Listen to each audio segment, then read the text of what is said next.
Right. Hello. Welcome to Tigers, blah, blah, blah. Sponsored by Hull City Ladies. Danny Johnson, very kindly is our sponsor. So a big plug for them. This week we've got Jason Price. I know me and Rich have countless questions we want to ask him. As usual, Rich Walker is my co-host. He's here. I am. Thank you for introducing me. I thought you were passing me by there. Never do that, mate. I need you. Otherwise, it's just me rambling. Sure. I do, mate. I do need you, don't I? So, yeah, looking forward to this one.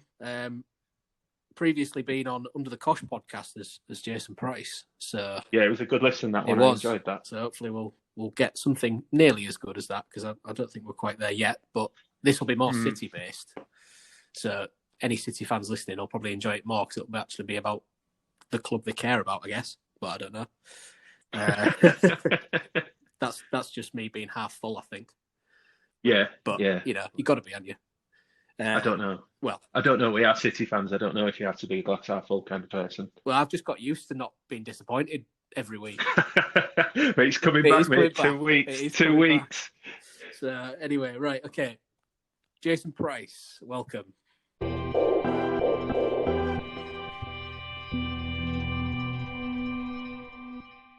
Now then, Jason. Hello, you all right? Yeah, good pal, yeah, good day.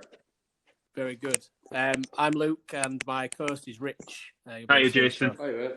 I got my two kids, so they could shout at any point. I got one upstairs because she can't go on the PlayStation, and I got the one upstairs. Mate, it sounds like my house, that.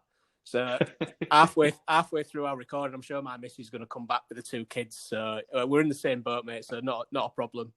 If I need to cut any shouting out or anything, it's really easy for me to do. So don't worry about that. So thank you for joining us. Me and Richard are just gonna chat to you about your time at City, if that's all right. Yeah, fine. Yeah. We've both listened to you on when you did Under the Cosh a few months ago. And there was obviously a great interview that, and we loved it, but there wasn't an awful lot on City, so we just want to kind of get a few more experiences from the City perspective, if that's all right. Yeah.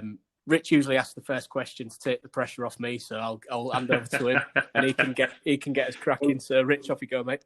Yeah, fair enough. Second. No, then, Jason. Hey, buddy, 1 sec. Jaden, I'm on the podcast, okay? So no shouting or anything. Yeah, you got it. Tell me. Yeah, I'm on the podcast. Okay, so. I can hear you upstairs. I'm talking to people.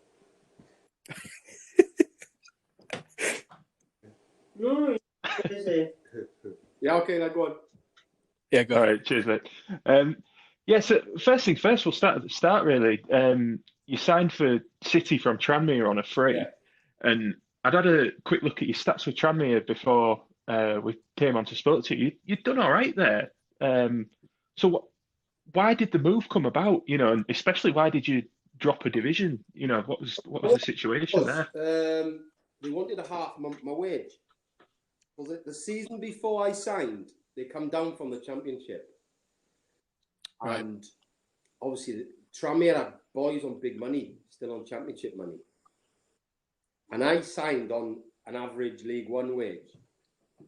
But then in my second year, at the end of that, they wanted half my wage. And I said, well, I might as well play non-league if that's the case. So that's why I left. And I was, luckily, when I was at Brentford, I got really friendly with Ben Burgess. And he phoned me up and he said, Peter Taylor's looking for a right-sided player. So I said, I'll give Peter Taylor my number. So Peter Taylor phoned me. I was on the phone for about 20 minutes, but he wanted a right back. So obviously, I knew how big Hull was. I said, I'll play right back. So I played right back when I was at Swansea. Yeah. So I just give him all the, I can play right back. I'm really good at right back and everything. When I was playing right wing and striker for Tranmere.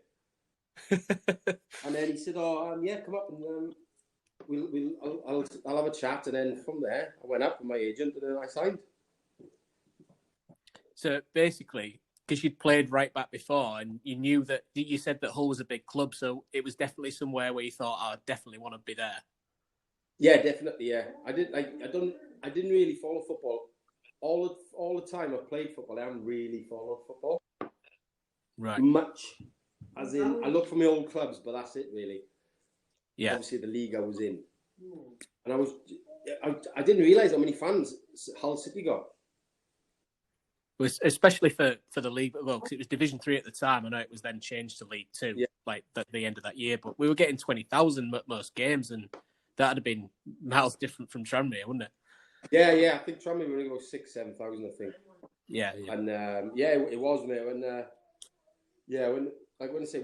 When Ben phoned me up, he said, "Oh, we're looking for somebody on the right side," and I had a chat with him, and he's like, "Yeah, we're getting like 20,000." Signed me up. I'll have a bit of that. Yeah, because I suppose coming from, playing at places like the Vetch and Griffin Park, like a 25,000 seater stadium, it'd suddenly be like, I'll have a bit of that, wouldn't it? Yeah, definitely. Especially in League 2, sorry. Especially in League 2 as it was called. I was flying. At Tranmere, I was flying. I was playing right wing, I was playing left wing, I was playing up front. I was flying, mate. I just felt like I was on top of my game. Yeah. But I weren't consistent with it. Because your goal record's still respectable, though. I mean, 15 goals in like 39 starts or something. It's mate, second division at the time. I scored 11 or 8 games on a bounce, I think it was. Or could be 11 games. I don't know. I just kept scoring. And then we played Ipswich. I think it was Ipswich we played. I got dragged after half time. And I didn't play after that. I didn't play for ages.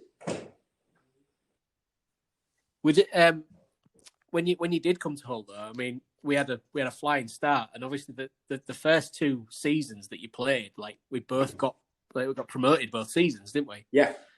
That first season was your most successful because those are the games you played most in, and then you scored most. What was it about that first season at Hull that kind of brought the best out of you? It was like I would come off the back end of doing well at Tranmere. Yeah. And in football, they say round hole, round pegs, and that's what we had with Hull. Yeah. We all gelled together as a team. We all gelled. There was no big time Charlies or anything. We were just a League 2 outfit. I say Hull's end of the world. End of the world. There's no one else, no other teams to distract. There was no, apart from the rugby boys. Yeah. But your confidence grows because like you're going into town to do a bit of shopping, you get stopped in the street, and it's like, just price, da da da. And if you're out with a couple of boys, you have a chat with the fans, and you get to know the fans. And then it's like all one big family. And that's what happened. And we had like Stuart Elliott on the left, I was on the right, and you had all sorts of Burgess up top. Do you know what I mean? You had like yeah. We'd probably get in most League 1 teams. Well, we would have got in League 1 teams at the time. Them 4 easily. Yeah. Yeah, definitely. Easily. So you're talking there. We were. I don't want to sound too cocky, but we knew we were good. Better than what League 2 had to offer at the time. Yeah. Because we gelled together. We were a good outfit, and when that happens, you can be deadly. Is that? Do you think that was kind of the secret behind why you did so well? Because everybody was kind of tight knit, like you were all mates, weren't you? Like One the 4 of you that lived in Beverley. Yeah, it was Alton Thelwell, Delaney, Burgess, myself. Who else lived there? Because I think Stuart Green lived in Beverley, didn't he? No, he was Bruff. He was. Oh, was he? I think so. Yeah, he didn't. Yeah, he didn't come up much for us. But we'd always go out together, and then they'd always go out. They'd go out together in their town. Yeah. And then obviously, so you had their group and our group, but we always got on because sometimes in football, some groups don't get on, and it can be a bit of a nightmare. Had you experienced that at previous clubs? Like, you get a couple of 1 or 2 players that don't get on, and you're like, ooh, bad apples. Yeah, but we all at Hull, we all got on. Well, I thought we all got on anyway. But he certainly showed the first 2 seasons because you played like a team that got on, didn't you? Yeah. And when you got 2 wingers that can score and set goals up, you know. Yeah, I wanted to ask you about that. You know what it's like to play in a side with so many goals, and particularly as a wide player. Like, How much of an impact does that have on your game? Because you've got Stuart Elliott on the left wing, but you've also got, particularly that first season, two lads in the middle of the park, and you could just give them the ball, and Ben Burgess particularly could score goals out of nothing. What's that like for you? It takes the pressure off everybody because everybody's gonna chip in with a goal. Like if me and Stuart Elliott had an off day, Burgess also are going to chip in. Well, they're going to score. Do you know what I mean? And then Ryan France was in League Two. Ryan France was pushing for a place with me, and obviously he's a good player as well. Then you had on the left. I can't remember who was on the left. Be Andy Dawson, wasn't it? Kevin Ellison latterly, and then so you had good backups as well at the time. You know what I mean? We had all round. Our 16 were all as good as each other. Normally, you get a good 11, and then the subs. Yeah, there's no strength in depth. You get one or two good subs, but you know what I mean. Normally youngsters, but our bench and our team, our squad was strongest in the league.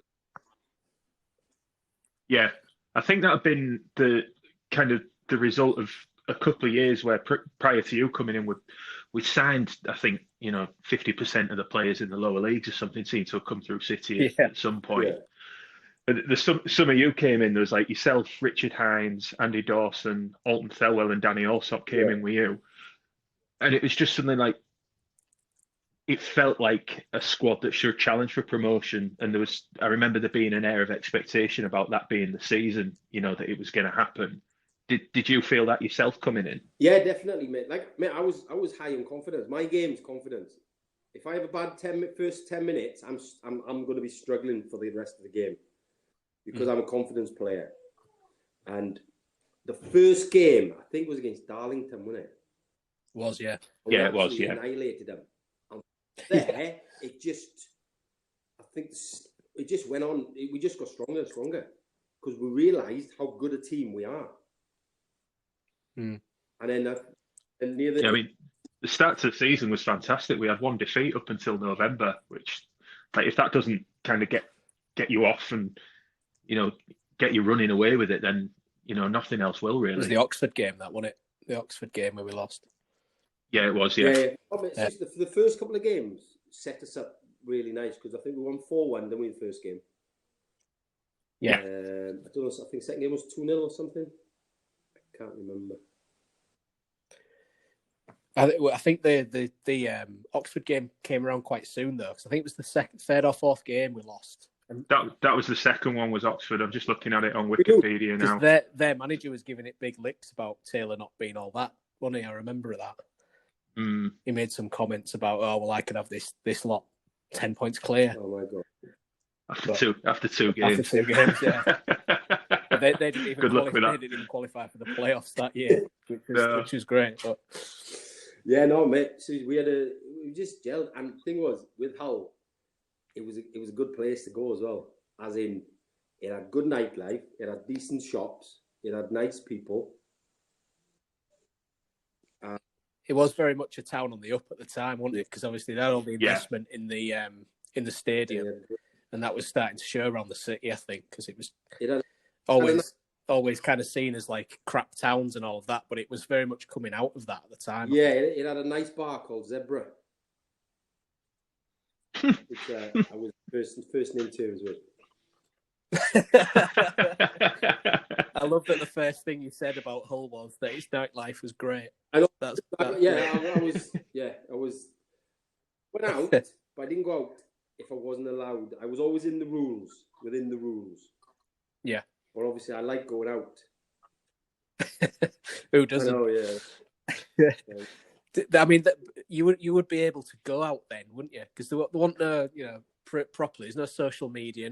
Fans would recognise you out, but there wouldn't be like Snapchats of people drinking and all of that. Do you think it was just an easier time then and more enjoyable? Yeah. But no, like I said, I didn't go out if I wasn't allowed. I'd stay home and rest. Do what we have to do. But yeah, when I was allowed, I'd go out and enjoy myself. So as soon as you'd won, you were out that night round Bath. Oh yeah. Yeah. How it should be. you said yourself earlier on, Jace, that you're a confidence Yeah. player. And I remember one thing that you said to the Under the Kosh boys was that you're a crap trainer, and that's what you said. You didn't like training, but you could turn it on for a game. Like, have you always been like that? And why do you think that is? When I was a Swansea signed me, right, for an engine. My first touch was shocking. Right? They signed me. I could run. I was quick, and I could run all day, and I was centre midfield. And they signed me from there, and I was a bit when I was a Swansea, I didn't feel like I was good enough because they signed me from Welsh League. Yeah, was it Aberama? Aberama Athletic, yeah. And I didn't feel like I was good enough, if I'm honest. And I just at some point, at one point, well, a couple of points, I felt like giving up football because I didn't think I was going to be good enough. And then that's where my confidence was coming from when I was younger. Like if I in training, if I had a couple of bad touches, that's me gone. That's me. I'd be last picked in every. I'd be like the fat kid in the corner. I was last picked. If we had a five-a-side and the boys at the gaffer said, "Oh, the boys, the two captains you pick," I was always last. But I knew I was good. I knew I was going to be last, but it didn't affect me because they knew what they were getting off me, and I knew what I was going to give. I tried. You were just going to run. I tried, but I just couldn't switch my brain mode to game mode. Yeah. But I'd done it that much at Swansea that I was used to it. Because even when I was at Doncaster, the manager called me and he said, like, what's up with you? Why are you so bad in training? I'm not health. I am trying. I just can't switch. Is it like in back of your mind when you know it's a game, you're like, right, I'll do it now. Yeah. But because you know it doesn't matter in the grand scheme of things. Doncaster with a training session, and I was awful, mate. I was so bad, and the manager called me and he said, "You're playing tomorrow. You're going to be okay." I was like, "Yeah, I'll be fine." And after the Southampton game, he called me after the game. He said, "Why are you so bad in training, but yet you're so good in games?" I can't explain it, but I can switch it on. Yeah, and that's what I was good at. I'm back.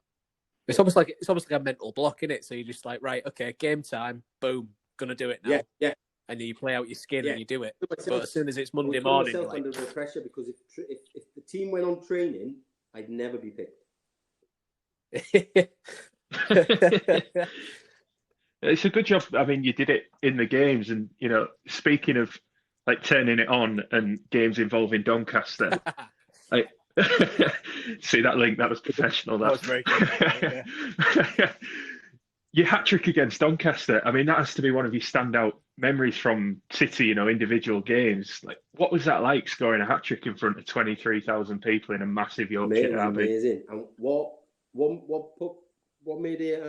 What put a bit of cream on top of it was my dad had a little Freddie Mercury tash, and we were having a bit of banter now. He said, and my mum said, like, "Oh, what if he scores a hat trick? Would you shave it off?" And he's like, "Yeah," because he never thought I'd ever score a hat trick. And he was actually there for that game. My family were there. That's brilliant. That's just written, isn't it? He was a different person. He's grown it back now.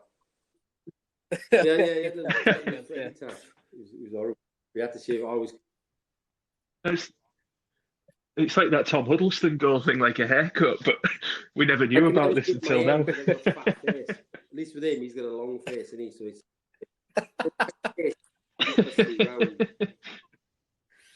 I can't go bald because I just look like a bowling ball.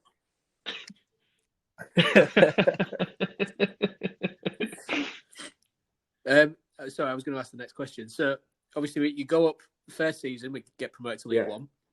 And the next season, League Two, you don't play as much. You only started like 6 games, but you came off the bench a lot. Yeah. What? How was that the second season? Because obviously we still went up, but you were much more like an impact sub than you were a starter. Yeah. It's like changed from the previous. I pulled my hamstring quite bad, and Peter Taylor he said to me, "Don't go away on holidays. You need to get fit." And I just needed a break. So I went away, didn't I? And I think that's what triggered me to be second choice.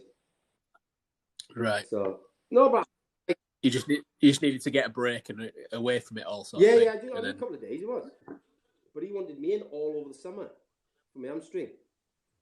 Because I pulled my hamstring a couple of times in the season. I think twice in the season previous. Yeah. But I pulled it quite bad. I pulled it right up in the buttock, which was a bad. And he just said, "Don't go away," and I did. Yeah, maybe that had a little bit of bearing on that. Maybe. Yeah, he could say that. Yeah. But that season, we were just talking about that, Rich, one way. That season, the second season, you only scored 2 goals, but they were bloody important goals, weren't they? Big goals, yeah. I mean, the first one that you got of the season was the away game at Stockport, and it was just after, I think it was the game after Stuart Elliott had his face caved in by Sodji. Yeah. And it felt like, I remember going to the game, and it felt like Elliott was on fire. So obviously losing him, it was like, how will they cope with this? So it felt like because we'd won that game, it was sort of like, we've still got a capable squad. And obviously you got the winner that day. Was there any sort of feeling about that around the team at the time? Like you've lost who was the main man. Were you all thinking, right, we need to step up here and sort of prove our worth as a team? Elliott was a good player, and he scored goals from the halfway line. I think he's Andy Marinello, and he scores in the top corner. But no, we all one player don't make the team, does it? I know he did help a lot, but you just gotta look at yourselves and just think, all right, lost one player, but the other player coming in might not score as many goals, but he'd be just as important. And that's what happened. Yeah. I think we all knew that in Hull as well. You know, if you were watching the team every week, you knew it wasn't just about Stuart Elliott, but because he was scoring so many, and especially with the lower leagues, that teams tend to get reduced to their best player. You know, it's like you don't get the attention unless somebody's sticking them in the net every week like Elliott was. So I think that's where that came from. I was just interested to know whether that any of that sort of fed down into the squad, but obviously not. Unless he was Ronaldo.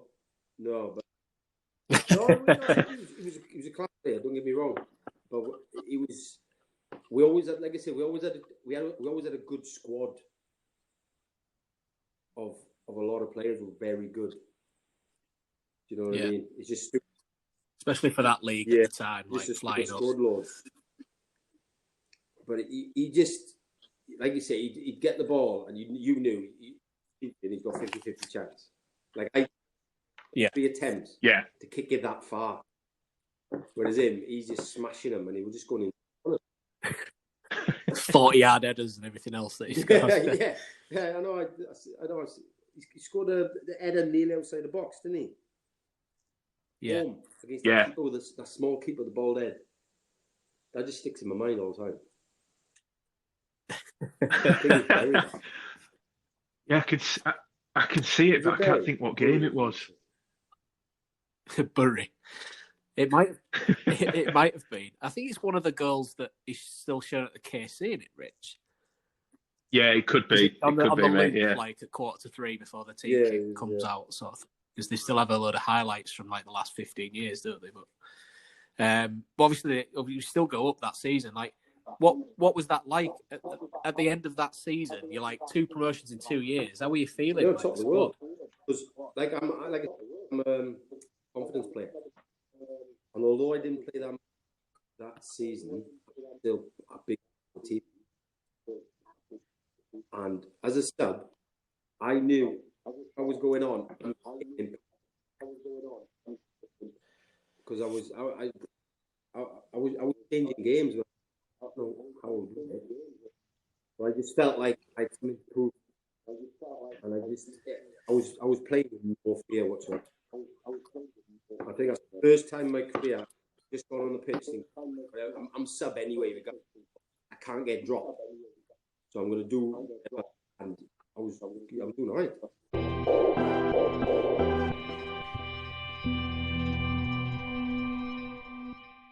I was just going to move on to the championship season, if you're all right with that. Yeah. 1 sec, you're quiet. Wait, 1 sec, on my phone, you're quiet. You just turn the volume up maybe on the side, because on default it's usually quite low. I don't know if that's made a difference or not. Sorry, just turn on the phone. Turn your volume up on the phone, because often you have it as like quite low as a default. No, I have. All right. No, I have. Some full whack, but you're quite. Oh, I don't know then. You're coming through really clear with me. Yeah, same here. Yeah. No. Why are you quiet?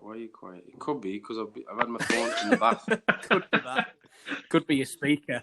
I think it could be that, and the bit of heat is. Do you want to send a link to my Facebook again? I'll do it on my iPad. I've sent you the same link of this, so if you want, you can end that and go back on your iPad. The link will still be active. Yeah. It's still there. So just check your Facebook, and then you can end this one. Right, you'll be back in a minute. I love that. That's class, isn't it? I've had it in the bath. Yeah. Hang on. Kids are home. We all right? I've not allergic reaction with think or something. Oh dear. Yeah, I can hear you. Are you? Yeah. Can you hear us now? I'm nearly free. Yeah. Great. Sorry, mate. My kid's just come back. My daughter's had an allergic reaction to something. Right. Okay. Can you hear us better now on your iPad? Yeah. So, we've gone from obviously you had 2 promotions in 2 years. Yeah. And we're now into the championship. Was there a massive difference? Because you've not played it properly at that level for years, had you? Because obviously with Tranmere, you've been in League One. So you'd gone down to League Two and come back to League One. And now we've gone up to the second tier. Was there a noticeable difference that last season? Yeah, it's a massive difference, because I wasn't going to sign, because I got a... Believe it or not, we got promoted to the championship and they give me a £50 pay rise. That's what I got, a £50 pay rise. But per week? Yeah, per week. I think it was it could have been a month, mate. Seriously. Bloody hell. Wow. That's absolutely mental. Oh, seriously, mate, I couldn't believe it. But what it was, I had offers from other clubs. Yeah. But I'd met with a couple of managers from other clubs. But I wanted to play in the championship. I wanted to test myself in the championship because I didn't know if I'd ever get another chance. Yeah, it's understandable, yeah. So I thought, well... You hadn't played there before, had you? No. I thought, well, because I'm only getting... I'm only getting a year's contract, so I thought... And then, like I say, I get a £50 pay rise, which was taking the IW. Well, you can swear on this. It doesn't really matter, but Right. You're taking the piss. Oh no, I want to play. I want to play championship. I want to test myself. And I'm glad I stayed. I know I didn't. I know I weren't starting every week. You played more games in the previous season, though. For starting games, like. I was doing well up until one certain game, and I tried against Stoke, and I tried to flick it over. Michael Dubry's come in 2 foot. Well, he should try to 2 foot me. I tried to dink the ball over him to go on the break, and I've jumped over him, but it's hit his hand and gone to the winger. Their winger crossed it to the other winger. The other winger crossed, and they scored, and we lost. And Taylor was raging, so he said he'd never playing for me again. So I didn't play after that for a while. That's a bit tight, though, isn't it? Surely, I mean, if it is it's try something, it don't go off. But that game, I'd set Burgess up for a free header, and he missed, and he could have got me out the shit. So I'm blaming Ben Burgess. I'd blame Ben Burgess, mate. Cross come in, I pulled it back for him, and he had a free header. He was only about 5 yards out, and he missed. And you have to cut him some slack though, because he was just coming back from his injury, wasn't he? He'd not played for a while, so he probably didn't know where the goal was. But you managed to get your way back in the team, didn't you? Because I always remember at the point where you left, I can remember hearing that you'd been made available for transfer and thinking, what's going on? Because you come back into the team, and over the 6 week period, you were probably one of our better players. You know, you'd scored a couple of good goals. which bit was this? Because if it was before the Ipswich game, that was the Stoke was. I think the Stoke was Octoberish. Yeah. So that was the home game, but then you were back in the team by the time we were playing Stoke away, and the game where Boaz saved the 2 penalties. Like you're in a great run of form at that point. Mate, that's the best 4 or 5 games I've ever had in my career. But what happened was, another story for you. I'd had a spasm in my calf, and I couldn't get rid of it. And we were playing. I think we played Ipswich. I'd man the match. We played Sheffield United. I'd scored one of the best goals I've ever scored. I'd scored against Sheffield Wednesday. Yeah, you did. I remember that. It's 1-0, that, wasn't it? Yeah, and we played someone else. I had the best month of my career against good opposition as well. And we were playing Reading away, and I had a spasm in my calf, and I couldn't get rid of it. I told Peter Taylor I can't play because it felt like I'd pulled my calf, but I knew I hadn't. And he was raging at that point because of obviously 2 months previous with me doing that. Going for the break. Yeah, trying to get on the break, which we probably would have scored because it would have been 2-on-1. Me and Fagan up against their centre half because Doobs had come out to me, didn't he? But on the way down on the coach, I just had a spasm in my calf and I couldn't even walk properly. And I said to the physio, I said, I can't play, mate. I just can't play. This was on Friday. And then that was it then, Taylor. We had bank holiday. After that, and my agent phoned me up. He said, you can go. Doncaster on the phone. My agent said, Peter Taylor said you can go. Doncaster's on the phone. So did that come as a shock to you? It did a bit, but I was that laid back. It was like 10:30 in the morning in bed, and the agent phones me up. He said, Doncaster's on the. I got Doncaster on the phone. Do you want to go there? Peter Taylor said you can go. And I was like, what? I was like, I ain't even had my breakfast yet. And he was, do you want to go? I was like, go on then. Yeah, you went, you have to drive down now though to sign. So I drove down because Dave Penny, I used to play with him in Swansea. I hope you had your breakfast, mate, because you'd have been bloody starving by the time you got there. I know. I was hungover as well. Believe it. Straight from Zebra. And I just signed for Doncaster. I was it then. I was like, just like, a new era, a new beginning. Just like that. That's how it was, mate. Yeah, it was weird. It was even weird for me, and I'm normally laid back, Larry. Yeah, I mean it's strange because looking at your career and before we'd spoken to you, I think I must have seen nearly every game that you played for City, bar maybe a couple, and I didn't remember you only being with us for 2.5 years. It felt like you were with us a lot longer. I think that's because of what you achieved, but it was almost like, bloody hell, really? Yeah, it was only 3 years, wasn't it? 1, 2, now. It was 2003 to then 2006 you left. I left in January, didn't I? Yeah. Because I was leaving as Parkin signed. Was it Parkin? Yeah, I think it was about 2 weeks, wasn't it? He was there and then you left. Played the Stoke game with him. Yeah. He done a Cruyff turn and just banged it right in the middle. Brilliant goal that, yeah. Me. And I was on his team. He just Cruyff turned it on the edge of the 6-yard box and everybody went for it. I remember him coming in and me and my brother, we can remember him at York when he had the long hair. He was playing centre-back and thinking, what the bloody hell are we signing him as a striker for? And then that first month he'd come in and it's like, oh, that's why. Yeah. Banging goals in for fun. Funny, the shirt didn't fit him. You can see a little bit of belly skin. So obviously before a game, I've got to mess around before a game just to relax myself. And he'd put the top on, and I just started screaming my head off. So it was just he'd get me chilled out for the game. Because he'd put that tight top on. It was so tight. And it was like 2 sizes too small for him. Player, by the way. Yeah, he was. Yeah. He was still playing up until last year or the year before. I think he went back to York in the National League. The other podcast with him. Yeah. It was him and Brownie. Yeah, because, I mean, after Donny, because you had 3 years at Donny, you left in 2009. Yeah. You had a whole lot of clubs, didn't you? A lot on loan. Man, I was a journeyman then. I was. You were all over it. Oldham, Carlisle, Bradford, Walsall, Hensford, Barnet, Morecambe, like proper all over the joint. Was that what prompted that? Why were you just all over the place? Because I couldn't. I wasn't a goal scoring striker. I was just a pain in the ass striker.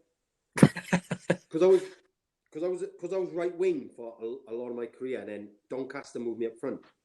Yeah, That's why I left Doncaster. I couldn't score, and I'd lost confidence because we played Leeds at home, and no word of a lie, the ball was going across the goal, like across the face of the goal.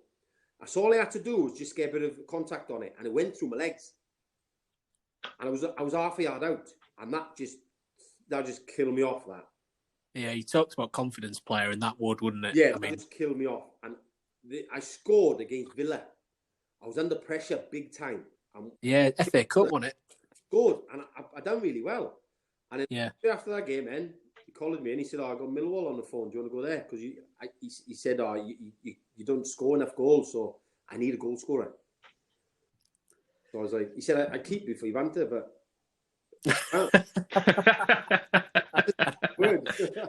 I keep you for your banter, but I can't. I need a goal scorer. So I said, yeah, no problems. And then, like I said, Millwall, first, I went on loan. I was on fire. I signed, and I was it. I didn't play. I hardly played. Yeah, because you scored 3 and 8 on loan. Yeah, ripping it up, and then you only scored once in 15 appearances after that. Yeah, so on my stats. Yeah, I was just in and out.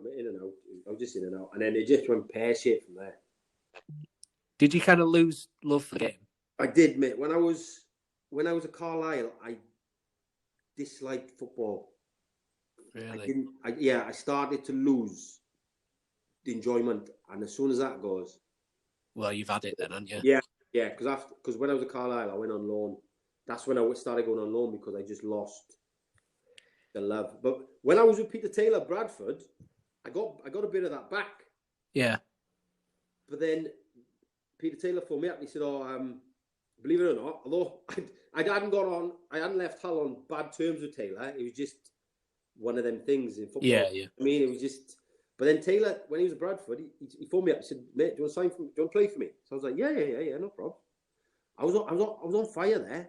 And then they wouldn't pay my part wage to Carlisle, Bradford. Right. So Peter Taylor said, mate, my hands are tied. They won't pay part your wage. And we'd gone from 3 points off relegation to 3 points off playoffs.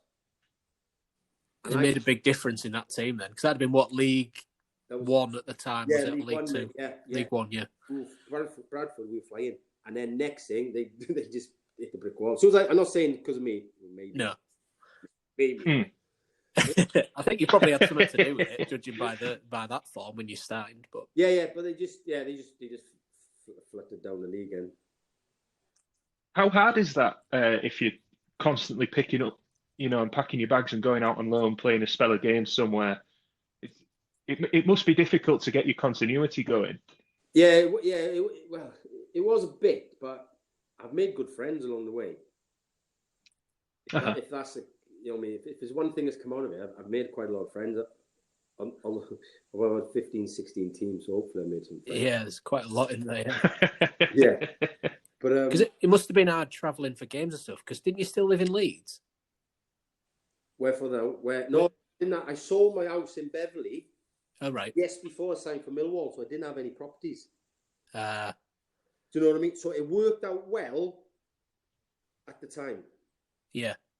Because I didn't have anywhere. I didn't have a house, so I was just with mates and stuff. I was just a randomer living on sofas and stuff. Because then after you went to Barnet and Morecambe, places like that. Yeah. Did you then go back to Welsh football? I went. Yeah. What happened was, so I was at Morecambe and I was in and out, and I was travelling from Leeds. Yeah. I'm travelling for 5 hours a day. Oh, that is a drive, that Leeds to Morecambe. Horseshoeing from Leeds to Manchester to Morecambe. Yeah. And it was just... Yes, there's no other road to do it, is there? Yeah. You've got to go that way. Just doing my head in. And I just said to the manager, I said, mate, I can't do this anymore. Just cancel my contract. And that's how football league career ended. I just said, cancel my contract, please. I can't travel like this anymore because I've travelled all my life. Well, no, I've travelled for like 18 years. Yeah. I was like, no, I can't do it. And he cancelled it. But then just after that, my brother, who played for Neath in Welsh League, used to himself up and say, oh, you'd never be able to play in this league. You're too old. So I've always thought, well, I might try it. Then one of my best mates used to play for Prestatyn, and he said, mate, do you want to play for us? I was like, how much are you paying? Because first thing, I'm not going all the way there, 2 hours just to play for 50 quid a week. And yeah, because you could stay at City for 50 quid a week. Could have got me pay rise. And I signed for Prestatyn, and we won the Welsh League. It was crazy because it was me and Andy. That's the only reason I played Welsh League one of the reasons was because my brother was saying to me, "Oh, you're not good enough for Welsh League. You're too old." So you just wanted to prove him wrong, basically. Yeah, and I won the Welsh League. That's class. That's not. It's not a bad way to do it. In the final, me and Andy Parkinson up front. It was. It's not a bad pairing. It's all right. That. It was like Kevin Phillips and Paulo One Chop. So what a partnership! It was we had a good we had a class partnership because he scored. He was one of the top goal scorers, and I scored about 12 in that season. Yeah. So it was just full of half the teams we played just steroid freaks. I'm up against centre halves who were just like the tops are so tight that you'd wear them. Not like John Parkin. But these guys had muscles. That's the thing in Wales, see, doing the weights and getting big. I'm up against centre half, and he's just purely ripped. But then the ball, just like bodybuilders, balls in here, holding me on against him, and he's scratching his head, going like, "How is this kid doing this? How is this kid as strong as me?" I bet the standard was a little bit of a drop when you went to the Welsh League, though, wasn't it? It was a little bit frustrating, yeah. You had some good players in the Welsh League. We didn't have a bad team at Prestatyn, but some teams we played, like centre halves would just kick as hard as they can. And what are you doing? Just welling it up front. I thought that was a good kick. You played the wrong sport, but you should be playing rugby.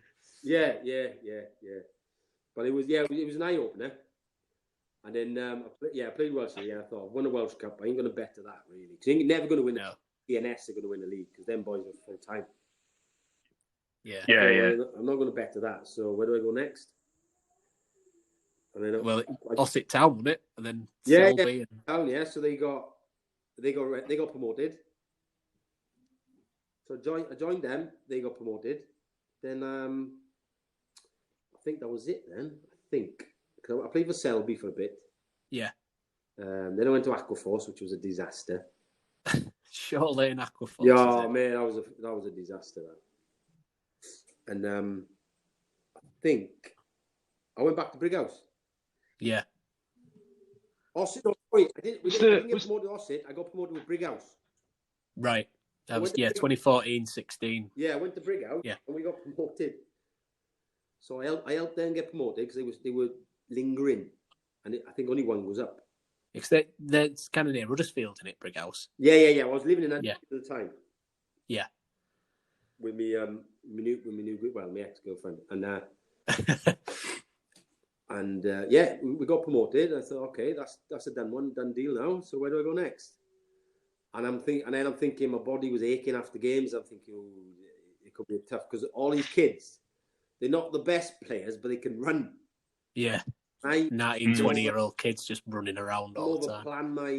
Plan my run kind of thing. I'm like, I'm trying to work out. If I run there for 10 yards, I'll only be tired for 2 minutes.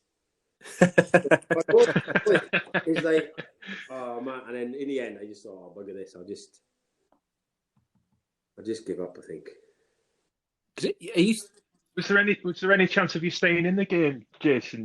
Coaching or anything? Did you have any interest in that? I was a Doncaster coaching the kids for a bit. I've had loads of people ask me to do coaching, but because of my job, because I'm a gas engineer. Yeah. I can't promise what time. It's the commitment, isn't it? Yeah. I'm stuck on the boiler. I can't go. Oh, sorry, love, your boiler's not working. I've got to go football training with the kids. Yeah. You know what, Wouldn't go down very well, would it? Yeah. Yeah. It's one of them where I thought, well, I can't really. If you've got a trade and you rely on it to live, that's very difficult to then kind of do something that won't be as much money to get further in the game, isn't it? Plus, I've got 2 kids. I have them every other weekend. Right. And my boy's autistic, girl's 7, so I'm struggling. Yeah, hands full, I guess. If I haven't, I'm struggling. I mean, it's getting towards the end of the time that we don't want to take too much of your time, Jace, because you're very kind to give us your time. If you keep me on, I won't drink alcohol, so keep talking. I just do it because Saul has been drinking and eating. So the last week, I've had to write down. I've been trying as well because I mean the first 6 weeks of this lockdown, honestly, every night, and I've just piled it on. So I'm trying to be good. I've been going to work with egg and tuna and some ketchup. That's my dinner. Egg. And then I'm coming home and I'm having a shake. I'm having a protein shake. That's all I'm having. Oh God. It says it. I mean, Go on, sir, Rich. So I was just going to ask, like we've covered like everywhere that you've been since you left City, Jason. How do you look back on your time at City? Is it like, do you look back on it with pride, or is it like regret in that you weren't around for what came next? Every time I go to Hull, the hairs on my neck stand up, and I get like a weird feeling, sensation. I normally go Beverly Races, and I always park next to my house that I had. Right. And the feeling I get is weird because that house I have many memories, and there's so many people I know from Beverly Hull that I still feel a part of it. If that makes sense. Yeah. No. Yeah, it does. Yeah. And I just, mate, I go to Hull as much as I can. I still got a lot of friends there. Do you get along to the games very often? No, I would, but the chairman's supposed to be a bit of a bleep. So, because I used to get free tickets. I used to get some tickets, but then I think that chairman stopped. He don't give tickets out anymore, does he? I doubt. I don't think so. Don't give anybody anything, to be honest, though. Yeah. I don't. I'm not a big fan of football as it is to watch. So I'm not. If I got like free tickets because I've been an ex-Hull City player, then I go. Yeah. Just to go out in the night. That's me. Yeah, just to come back. Yeah, I mean it's a lot different now since you were playing here anyway. Because I mean it's been a while. Apart from the Chelsea game a couple of months ago, it's been a while since we've had a crowd anywhere near 23,000. It's not the most uplifting of places. There's a few old fans I spoke to, and they say they're not going back until the chairman leaves. Yeah, I do know a few people like that, to be fair. I haven't been for a long time properly, but that's mainly because I've been involved with like other non-league clubs and stuff, as well as trying to keep up with City. Yeah. But I've missed it during the lockdown, so I think I'll be back as soon as we're allowed to do so. But I don't know. Yeah. It's a weird place at the minute, isn't it? It is, mate. It is. It's got so much potential as well. It's just to see where City were, when you were playing and like rising up the leagues, and then where we've kind of left before the lockdown took over. It's kind of if we do get relegated when we go back into the season, that's the first time we've been in League One since you played. Yeah. True. So it's not something that I don't know. I have high hopes. You never know. The chairman might leave. If you're in League One, the chairman, League One, yeah, chairman might leave. So it might be a good thing.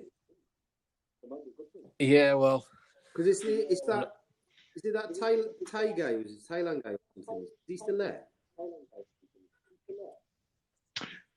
Yeah, it's still the Alams, that still own the club. So it was them that had the idea to rename it. What a load of rubbish.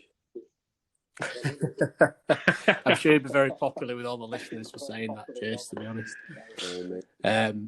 But yeah, listen, I don't want to take much more of your time, but it's been a real pleasure speaking to you. No, sounds no problem. it's always good to hear like stories of like how it was at the time, and it's still just a bit surreal for me and Rich to like talk to people we watched from like the KC and stuff. I don't know if it's the same for Rich, but it's great to go. Yeah, well, yeah, I love it. Yeah, thank you very much for your time, Jason. It's been a real pleasure. That's great stuff. Hopefully we'll speak to you soon, Jason, and take care. Yeah, I'll see you in Purple Door in a couple of months.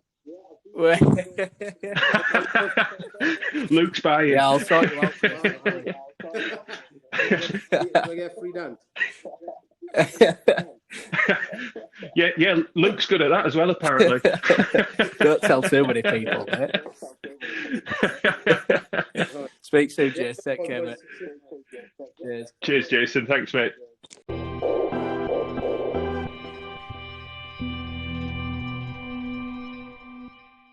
Right, we just want to thank Jason Price for his time.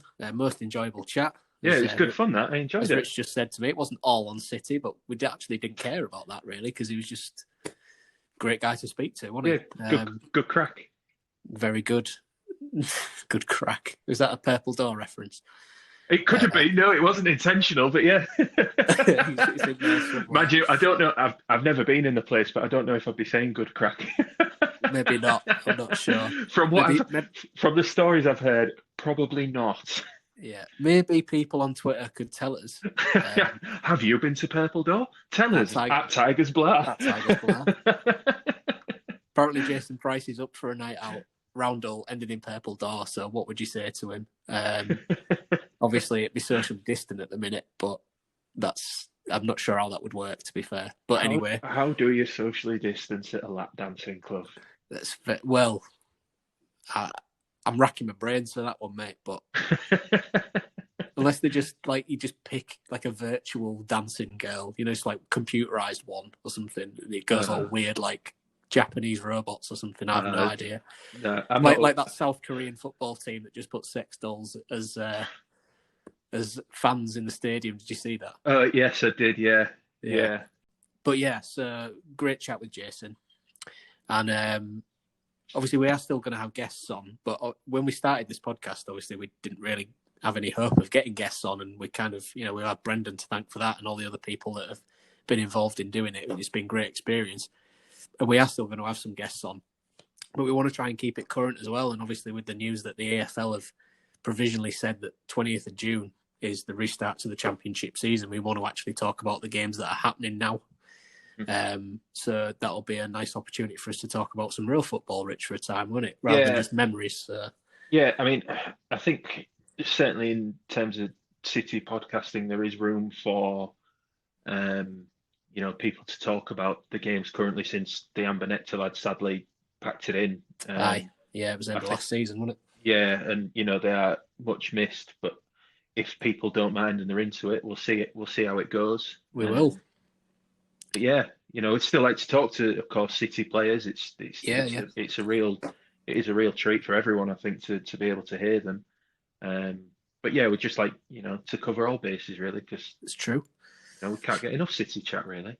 No, and obviously we are sponsored now. So we got Danny Johnson to thank for that with Hull City Ladies. City Ladies, yeah. Which is great, because obviously there's never been a podcast that's had the men's team and the women's team covered.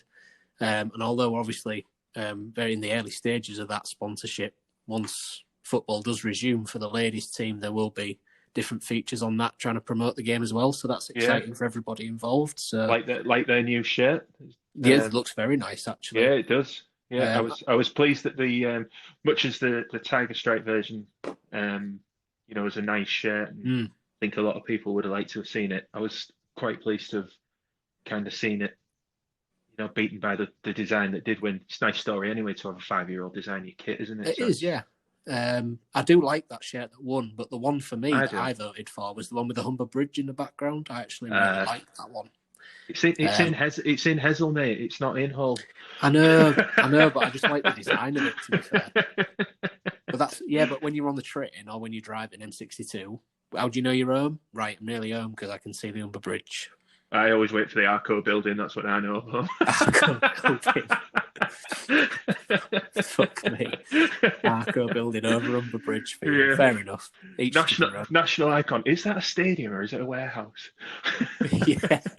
It was touted as the whereabouts for the new build before they actually decided the circle, wasn't it? Was it Boaz Myhill said he thought that was the stadium? It was, wasn't it? Yeah, it was, yeah.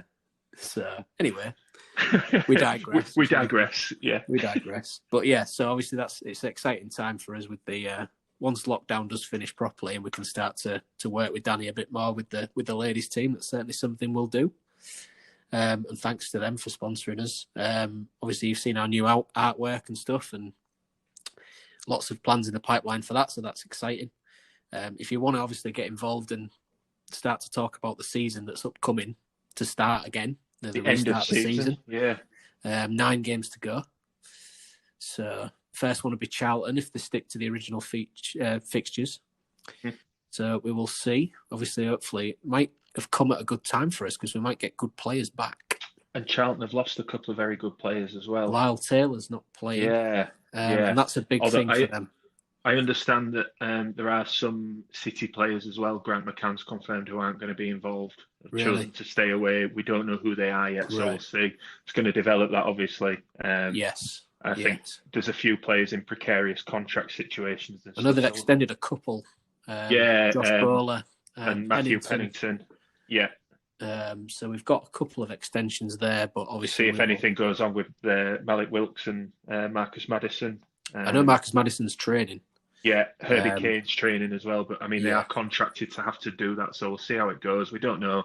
I think there's a lot up in the air for a lot of teams, isn't there? There is, yeah. So at least it's kind of exciting. I'm excited to have things back. I know it's going to be behind closed doors, but yeah, I'm looking forward to having. I mean, watching Borussia Dortmund on the Bundesliga is nice, and it's it's entertaining. It's a diversion from, but it's not City, is it? No, it's not. So that'll be good to get that back. So yeah, we'll have to see where that takes us. But that's obviously more guests coming in the next few weeks. But we are going to change it back a little bit towards current situations. So any thoughts? Let us know on Twitter. Twitter's the main one for us, I think. Tigers Blar it is on Twitter. Pop us some comments or questions or things, players that you want to talk about or anything like that. And we'll get them in and we'll discuss it next week. I'm sure me and Rich will look forward to preparing for that one. Yeah. And yeah, any thoughts or suggestions or anything else like that, just at us on Tigers Blar and we'll get through them. So thanks for listening. Thank you. Goodbye from me. Goodbye from me. There you go. Chat next week. Take care.